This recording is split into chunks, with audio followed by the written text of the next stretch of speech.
So we are looking at the returns coming in from the Virginia off year election. Historically, Virginia has very low voter turnout in the year before the presidential election.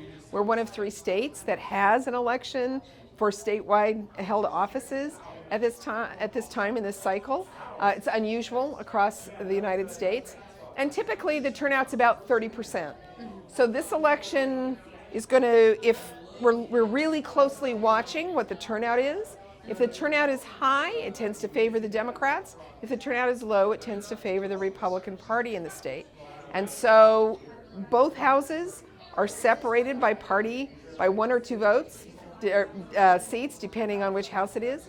And if there's a strong turnout by the Democrats, if they break 35 to 40% turnout across the state, that could spell a dramatic shift in control of the House of Delegates into the hands of the Democratic Party and the Senate, which would be a trifecta because you've got a Democratic governor, lieutenant governor, actually the Attorney General is also a Democrat, and then you would have both houses in the hands of the Democrats.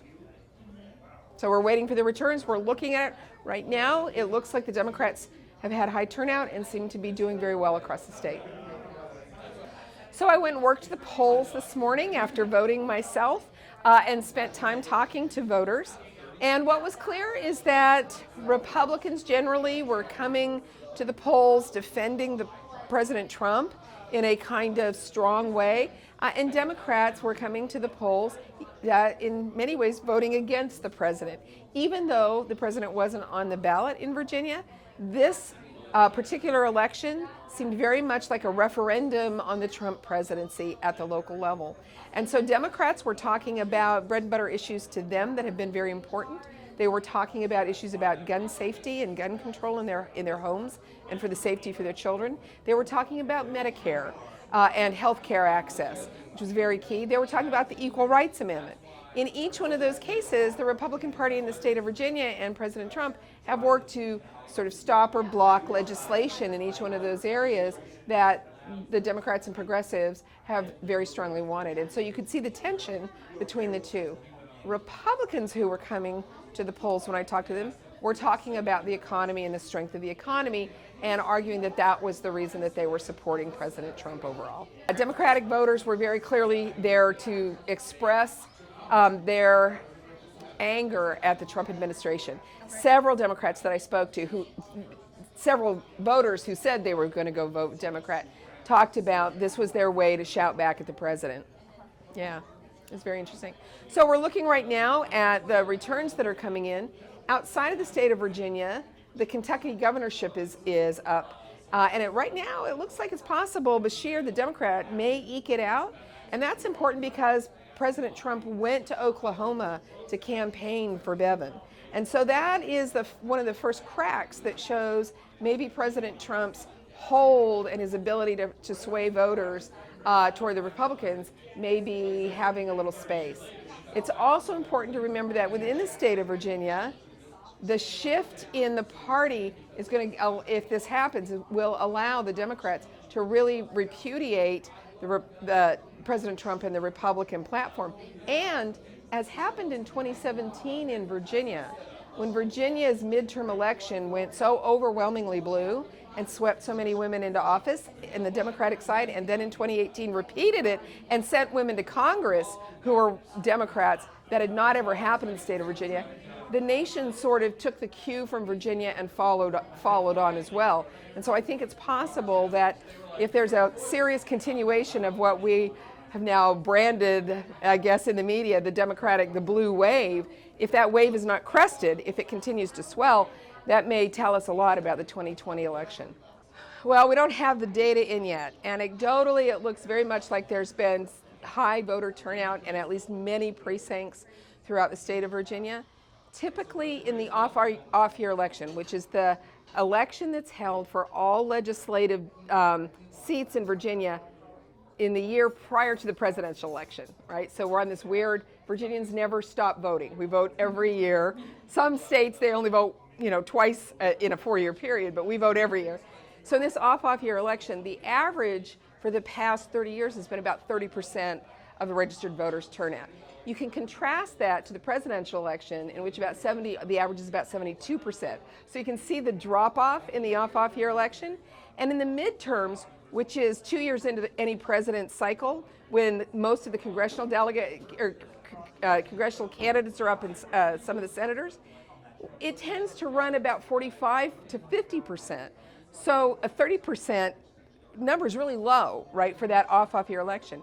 If this election, in fact, turns out that turnout has gone much higher than that, if the state reaches, for example, 40%, that would suggest a really positive outcome for the Democrats, that they have done a lot of grassroots work, and there's been a lot of groundswell of grassroots activity on the part of the Democrats, on the part of the Republicans as well, but you've seen new local grassroots organizations like the Liberal Women of Chesterfield County, like Indivisible, come into the state, form in communities, and among Democratic women primarily leading them, and actually starting to move voters to the polls, to register voters and get people to the polls. And that's a dramatic shift in how we've been doing politics in Virginia.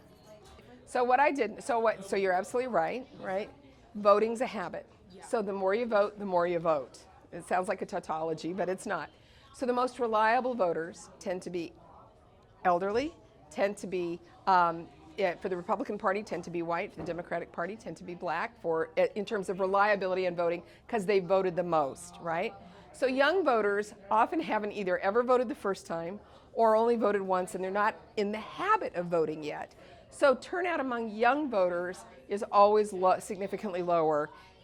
It turns out that the enthusiasm for the election runs high among young folks. They just don't always get to the polls that first time or the second time until they start to do it enough that it becomes the commitment to them. Just tonight I talked to somebody here who was working in the restaurant, who I said, "Did you vote?" He's a young man, and he looked very guilty at me. He said, "No," and I said, "Polls are still open." And he said, "Well, I'll go." And I was like, that's important, right? You got to go. So what I found this morning anecdotally at the poll place where I was working in Henrico, meeting voters and talking to them, is that there were some young voters, but overwhelmingly they were older, predominantly white, predominantly couples who were going to the polls. Now the other thing you have to remember is that time has a big impact. Early morning voters and after work voters are more likely to be Democrats and more likely to be younger because they're working during the heart of the day. Retired, older voters, who often are Republicans in a state like Virginia, are not generally working, and so they have leisure to vote at 11 o'clock in the morning or 2 o'clock in the afternoon. And so you can see some patterns there as well. So it's a mix. So this is sponsored by the Political Science Alumni Association at VCU. And I think we're actually all waiting for Stephen Burkhart, who is running this year for Brooklyn supervisor. Unfortunately, it's looking like Stephen may not win that seat. But we also have an alum, Sheila Bynum-Coleman, who is running against Kirk Cox to unseat him as the Speaker of the House. And she's also our alum, and we know Sheila's probably not going to come here tonight. She's down at Democratic headquarters. But we're waiting for Stephen because he promised he was going to come tonight. We also have another VCU political science alum who's running for city council. So we have this huge representation of our students graduating and going out and doing what we want them to do, which is literally setting out to lead the community. So the folks who are here are, it's a mix. There's faculty and there's alums of very, from, I don't know who the oldest alum here is, but I know somebody who's here who graduated, was talking to me, taught them many years ago in 2009, and then we have some very recent graduates as well. So we got VCU's Political Science Alumni Association has the largest, I'm going to get this wrong, I wish Stephen was here. I think we're the largest, I know we have the largest Facebook group of any group at VCU for alum groups, and I think that we have one of the biggest growing alum organizations in the university, so we're really proud of that. We love our students. So you should look at the returns, because I haven't checked while we've been talking, but it's looking very much like the House of Delegates is going to flip to the Democrats, and it's looking very much like the Senate's going to flip to the Democrats. Now, all the returns aren't in, but that's what the seats that have been already declared and are leaning look like. So that's pretty astounding. It's an important moment in Virginia's history. Okay? All right, thanks. Thanks for doing this. We appreciate it.